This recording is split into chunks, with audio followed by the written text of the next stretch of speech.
കാഴ്ചകളിലെ കലവറയായ അഞ്ചുരുളി മുനമ്പ് ഇനി സഞ്ചാരികൾക്ക് കാഴ്ച വിരുന്ന് ഒരുക്കും. പരീക്ഷണാടിസ്ഥാനത്തിൽ വനംവകുപ്പ് ഇക്കോ ടൂറിസം നടപ്പിലാക്കിയതോടെ അഞ്ചുരുളി മുനമ്പ് സഞ്ചാരികൾക്കായി തുറന്നു.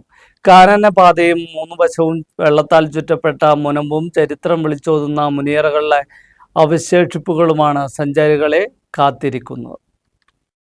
സഞ്ചാരികളെ കാണാമറയത്ത് നിന്നിരുന്ന പ്രകൃതി ഭംഗിയുടെ ഇടത്തെ കവാടം തുറന്നു. അഞ്ചുരുളി മുനമ്പ് ഇനി സഞ്ചാരികൾക്ക് തൊട്ടറിഞ്ഞ് ആസ്വദിക്കാം. അഞ്ചുരുളി ജലാശയത്തിന്റെ തെക്കേക്കരയിലാണ് മുനമ്പ് സ്ഥിതി ചെയ്യുന്നത്. കട്ടപ്പന കാഞ്ചിയാർ പള്ളിക്കവലയിൽ നിന്നും പേഴുങ്കണ്ടം റോഡിൽ കൂടി ഏകദേശം 2 കിലോമീറ്റർ സഞ്ചരിച്ചാൽ തേക്കിൻകൂപ്പ് എത്തും. അവിടെയാണ് മുനമ്പിലേക്കുള്ള പ്രവേശന കവാടം. പിന്നീട് സഞ്ചാരികളെ ആദ്യം ആകർഷിക്കുന്ന കാനനപാതയാണ്. ഏകദേശം 3/4 കിലോമീറ്ററോളം വനത്തിലൂടെ കാൽനടയായി സഞ്ചരിക്കണം. പ്രകൃതി ഒരുക്കിയ നിരവധി കൗതുകങ്ങൾ കണ്ടുകൊണ്ടുള്ള യാത്ര തുടക്കം മുതലേ ഏതൊരാൾക്കും ഏറെ ആസ്വാദ്യകരമാണ്.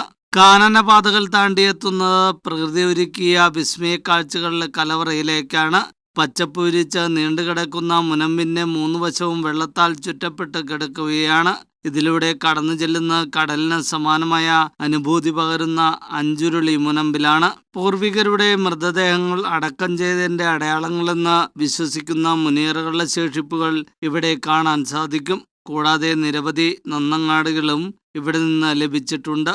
ഇവിടെ പ്രാചീന മനുഷ്യർ വസിച്ചു എന്നതിന്റെ തെളിവുകളും അഞ്ചുരുളി മുനമ്പ് സഞ്ചാരികൾക്ക് സമ്മാനിക്കുന്നു.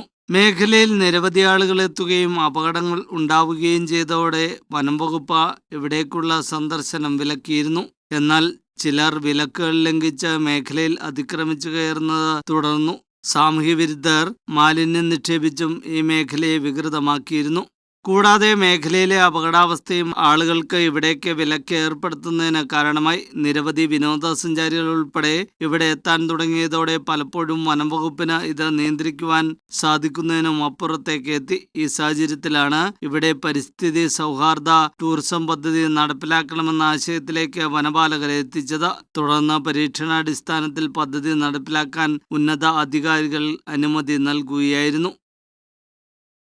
വളരെ ഫാസ്റ്റായിട്ട് നമ്മൾ ഈ കാര്യത്തിൽ ഇടപെടുകയും 4 ഗൈഡുകളെ ഉൾപ്പെടെ ഇവിടെ നിർത്തിക്കൊണ്ട് അവരുടെ സുരക്ഷയും മാലിന്യ ഇടാതിരിക്കുക, ഈ ജൈവസമ്പത്തിനെ സംരക്ഷിക്കുക, വരും തലമുറയ്ക്ക് വേണ്ടിയിട്ട് ഇത് മാറ്റിവെക്കുക എന്നൊരു ലക്ഷ്യത്തോടു കൂടി ആണ് ഈ ടൂറിസം നമ്മളിവിടെ ആരംഭിച്ചിട്ടുള്ളത്. ഇന്ന് രാവിലെ തന്നെ കുറേ ആളുകൾ വന്നിരുന്നു. അവർക്ക് വേണ്ട നിർദ്ദേശങ്ങൾ കൊടുക്കുകയും എവിടെയാണ് നമ്മുടെ ടൂറിസം സോൺ എവിടെയാണെന്നും എവിടെയൊക്കെ പോകരുത്, എവിടെയൊക്കെയാണ് അപകടങ്ങളുള്ളത്, അല്ലെങ്കിൽ നമ്മുടെ കൃത്യമായ നിയന്ത്രണത്തിലാണിപ്പോൾ ഇനി മുതൽ നമുക്കിത് ഈ ടൂറിസം നമുക്കിനി മുന്നോട്ട് പോകാൻ പറ്റുന്നത്.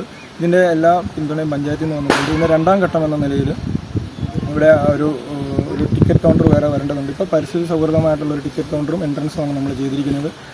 പിന്നെ അടിസ്ഥാന സൗകര്യങ്ങളായിട്ടുള്ള കാര്യങ്ങളെല്ലാം 2ാം ഘട്ടത്തിൽ വിവിധ ഏജൻസികളിൽ നിന്നോ അല്ലെങ്കിൽ പഞ്ചായത്ത് മുഖേനയുള്ള മറ്റ് പല ഏജൻസികളുടെ സപ്പോർട്ടോടുകൂടി അടുത്ത 2ാം ഘട്ടം എന്ന നിലയ്ക്ക് ഇത് കുറച്ചും കൂടെ വിപുലീകരിച്ച് ഫൈനൽ ഉത്തരവ് ലഭിക്കുമ്പോൾ ആ രീതിയിൽ നടപ്പാക്കുവാനാണ് ഉദ്ദേശിക്കുന്നത്. കാഞ്ചിയാർ ഗ്രാമപഞ്ചായത്ത് പ്രസിഡന്റ് സുരേഷ് കുഴിക്കാട്ടിൽ പദ്ധതിയുടെ ഉദ്ഘാടനം നിർവഹിച്ചു. 10 പേരടങ്ങുന്ന SAG രൂപീകരിച്ച് അതിന്റെ പിന്തുണയോടുകൂടിയാണ് പദ്ധതി നടപ്പിലാക്കുന്നത്. മുനമ്പ് കാണാനെത്തുന്നവർക്ക് സുരക്ഷ ഒരുക്കാൻ 4 ഗൈഡുമാർ ഉൾപ്പെടെ മേഖലയിലുണ്ടാകും. കൂടാതെ നിർദ്ദേശങ്ങൾ ഉൾപ്പെടെ ടിക്കറ്റ് കൗണ്ടറുകളിൽ നിന്നും നൽകും. രാവിലെ 8 മുതൽ വൈകുന്നേരം 5 മണി വരെയാണ് ആളുകൾക്ക് തുരുത്തിലേക്ക് സന്ദർശനം അനുവദിച്ചിട്ടുള്ളത്. ഉദ്ഘാടന യോഗത്തിൽ പ്രദേശവാസികൾ, വനം വകുപ്പ് ജീവനക്കാർ തുടങ്ങിയവർ സന്നിഹിതരായിരുന്നു. News bureau, Kattappana.